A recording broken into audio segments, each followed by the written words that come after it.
mga kaaksyon, isang dalagita sa Uwas Albay, 3 araw na ngayong nawawala at hindi mahagilap ng kanyang pamilya. Kwento ng kapatid na si Mary Ann Lagamayo, sinubukan niyang buksan ang social media account ng kanyang kapatid na si Mary Rose Lagamayo at sa paghahanap nito, nabasa niya ang isang chat message ni Mary Rose sa isang lalaki na pinaniniwalaan nilang boyfriend umano nito. Nagkaroon raw ng pag-uusap na magkikita umano ang dalawa sa araw mismo na nawala si Mary Rose. Sinubukan nilang kausapin at matawagan ang sinasabing boyfriend, ngunit blinak na lamang daw sila nito. Para sa reklamong ito, makakausap natin ngayon si Mary Ann. Mary Ann, anong oras nyo napansin na nawawala na itong kapatid mong si Mary Rose? Umaga po ng 24 po. Ito po ng aga po. Ilang taon na itong kapatid mo? 17 po. Eto bang boyfriend na pinaghihinalaan ninyo ay maaring kasama ngayon ni Mary Rose? Hindi po namin alam, siguro po. Pero malaki yung posibilidad dahil nabasa nyo yung chat message ng dalawa. Po. Eto bang sinasabi nyong boyfriend na posibleng kasama ng kapatid mo ay kilala mo personal? Hindi pa po. Hindi po namin nakikita. Ano yung nabasa mo at nakita mo sa mga chat nila? Sabi po ng lalaki, para video call po siya, sabi niya po, kung kumain na po siya, kung ayos na ba siya, kung ano po, sabi niya, kung uuwi na daw siya, pagkatapos na ng trabaho niya. Sa mga nabasa nyong conversation, matagal na ba silang nag-uusap nitong lalaking ito? Ngayong May lang po. Ngayon lang May. Nagsimula yung pag-uusap ng dalawa, simula ngayong buwan ng May. Nababanggit mo na merong usapan yung dalawa na magkikita sa araw mismo na yon kung kailan nawala itong kapatid mo. Wala po silang chat po dun sa Facebook niya, sa account niya po. Walang usap na magme-meet sila. So hindi rin malinaw para sa inyo na pwedeng magkasama itong boyfriend nitong kapatid mo. Opo. So ang tanong ko, bakit itong boyfriend ng kapatid mo yung napaghinalaan ninyo na posibleng magkasama? Kasi po yung yung account po ng kapatid ko, nabuksan po namin. Tapos yung lalaki, laging nagbi-video call doon sa account po ng kapatid ko. Tapos yung kahapon po, sabi nung lalaki kung kumain na po siya, kung alas na ba siya. Tapos sabi niya, pauwi na daw po siya. Sabi niya, uwi din siyang 5 p.m. So hanggang doon na lang yung nabasa nyo na pag-uusap ng dalawa? Opo, ngayon, di na po siya nag-online. Yung lalaki po, di na nag-online. Dahil doon na hindi na nag-online at hindi na nagme-message sa kapatid mo, so posible na magkasama na silang dalawa. Po. Eto bang nangyari sa kapatid mo ay sinubukan nyo na pong ipaalam sa pamilya ng lalaki? Wala po. Hindi naman po siya nagchat yung pamilya ng lalaki. Kahit lang po, di po naman alam yung niya. So hindi nyo po talaga kilala itong boyfriend at hindi nyo po alam kung taga saan? Sabi daw niya po, taga po daw siya, taga Kamalig. Okay. Taga Kamalig po siya. Tapos sabi po nung pinsan ko, sabi nung kapatid ko sa pinsan ko, taga po daw yung lalaki, taga Maramba daw po.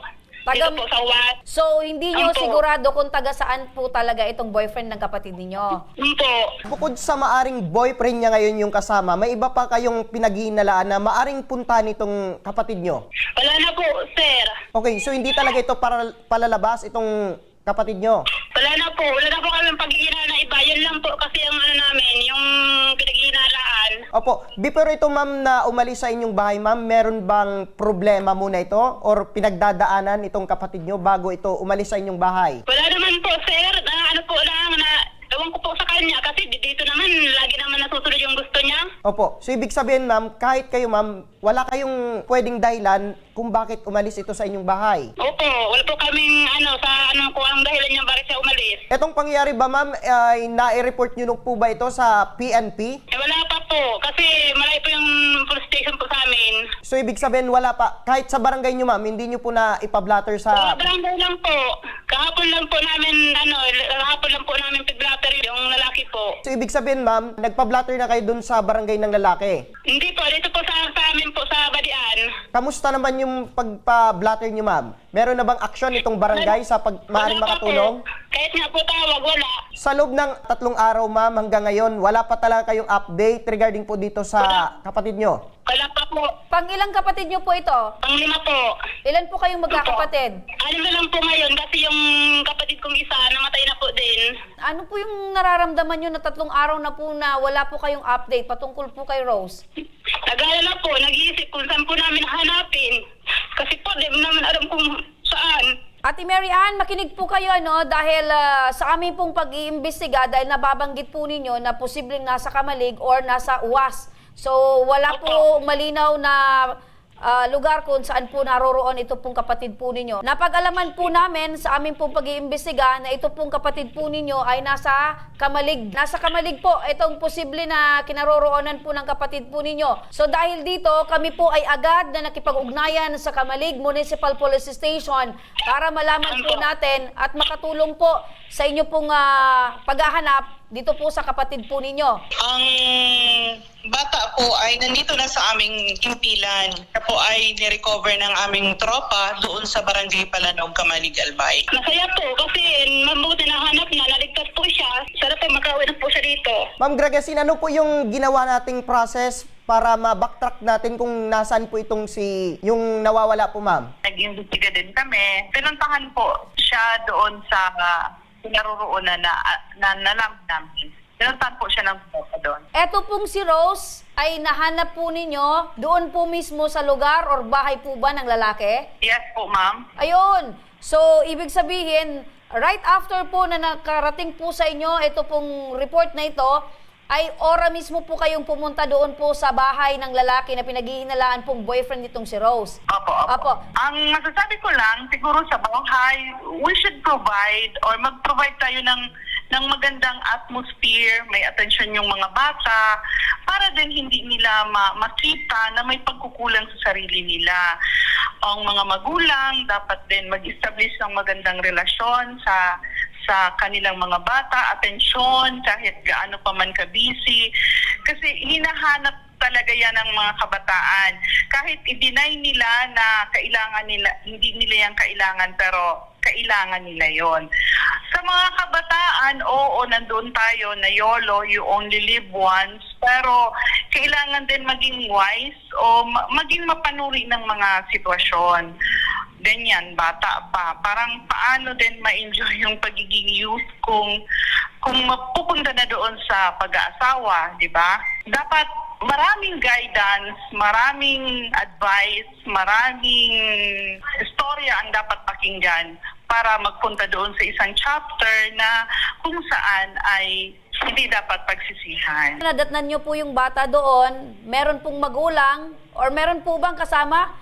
Eto pong si Rose doon po sa bahay ng lalaki nung pinuntahan po ninyo, nakausap niyo po ba yung magulang ng mga lalaki? Yung kapatid po ng lalaki, in fact, gusto na rin nila kasing isauli. In fact, sinamahan nila dito si Rose. Kasi kung sunduin din daw, makausap nila yung pamilya. Pero nag-decide po si COP na ihatid na lang namin siya doon sa UWAS MPS. Apo. Ngayon, kung gusto po na, kung ano po ang magiging action nila nito, yung family, willing naman po, o cooperative naman po dito yung yung pamilya ng lalaki. Tampa na lang pa paano na sila magkita po nung kapatid ko. Nag-aalala din kasi yun kasi masakit daw po, may sakit po yung papa ko eh. Pero paano kung makiusap sa'yo yung kapatid mo na, ate, pag-usapan na lang natin ito dahil mahal ko din naman itong boyfriend ko at baka in due time, pwede. Wala naman po nasabi na may boyfriend po siya. Nalalaman lang namin kung anong nawawala na siya. Wala naman po sinasabi sa amin na binibigay namin lahat. Pagmamahal, lahat naman po binibigay namin sa kanya. Ito naman ginagawa niya sa amin. Pangaralan nyo na lang po yung kapatid po ninyo Tama at pa, bantayan nyo po, dahil sabi nga po ni Sargento, kailangan po yung gabay ng mga kapatid at mga magulang para po ay hindi malihis ng landas at tahakin yung tama pong daan. Ano po? Opo.